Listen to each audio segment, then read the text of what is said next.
지방선거를 8일 앞두고 힘 있는 여당을 내세우는 국민의힘과 한 번만 더 기회를 달라는 더불어민주당이 총력전을 펼치고 있습니다. 이런 가운데 더불어민주당은 후반기 국회의장 후보에 5선의 김진표 의원, 부의장 후보에 4선의 김영주 의원을 선출했습니다. 취재기자 연결합니다. 김승환 기자. 네, 국회입니다. 네, 먼저 선거 관련해서 각 당 움직임부터 전해주시죠.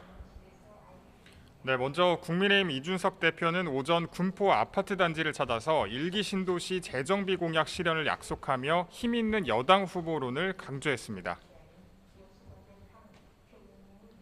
순환 개발을 한다고 했을 때 몇십 년이 걸리기 때문에 이런 어떤 5단지나 4단지 같이 사업성이 있고 그리고 신속 추진의 필요성이 있는 곳들은 최대한 윤석열 정부 내에서 빠르게 추진할 수 있도록 해야 할 걸 보입니다. 이 대표는 잠시 뒤 국회에서 지방선거를 앞두고 국민에게 지지를 호소하는 기자회견도 열 예정입니다. 오전엔 더불어민주당 박지원 비대위원장이 유세 과정에서 왜 처절하게 반성하지 않았느냐는 질책을 들었다면서 100번이고 1000번이고 더 사과드리겠다고 고개를 숙였습니다. 반성하고 바꾸라는 국민의 명령 충실하게 이행하겠습니다. 자리에만 목숨 거는 정치를 버리고 국민과 상식에 부합하는 정치를 하겠습니다. 이와 함께 박 위원장은 8.6 용태론에 대한 논의를 포함해 젊은 민주당으로 나아가기 위해 어떤 과정을 거쳐야 하는지에 대해 이번 주 안으로 발표하겠다며 당의 혁신 의지를 강조했습니다. 네, 선거가 이제 일주일 정도 남았는데요. 상대 후보를 향한 비방전도 격화되고 있죠. 네, 더불어민주당은 김대기 대통령 비서실장의 인천공항 민영화 발언과 관련해 연일 맹공을 가하고 있습니다. 박홍근 원내대표는 이명박 정권이 미처 추진하지 못한 인천공항 민영화에 미련이 남은 게 아닌지 윤석열 대통령이 직접 답해야 한다며 대통령을 저격했는데 국민의힘 권성동 원내대표는 거짓말과 선동구호는 더 이상 선거에 통하지 않는다면서 민주당을 향해 변화된 민심을 직시하라고 돌직구를 날렸습니다. 국민의힘은 이재명 총괄선대위원장이 안철수 후보를 피해 인천 계양을로 도망갔다고 공격하고 있는데 이 후보는 오늘 아침 KBS 라디오와 인터뷰에서 매우 유치하다면서 대한민국 절반의 지지를 받는 자신은 전국이 다 지역구라고 주장했습니다.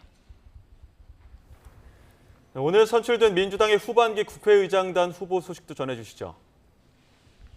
네, 민주당은 소속 의원 투표를 통해 21대 후반기 국회의장 후보로 김진표 의원을 선출했습니다.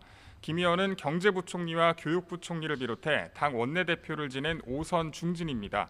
민주당 못 부의장 후보로는 노동부 장관 출신인 4선 김영주 의원이 뽑혔습니다. 국회의장 후보는 원내 제1당이 내는 게 관례로 당이 의장과 부의장 후보를 추천하면 본회의에서 의원들 표결을 거쳐서 확정됩니다. 이런 가운데 여야는 의장단 선출과 원 구성을 두고 힘 겨루기를 이어가고 있습니다.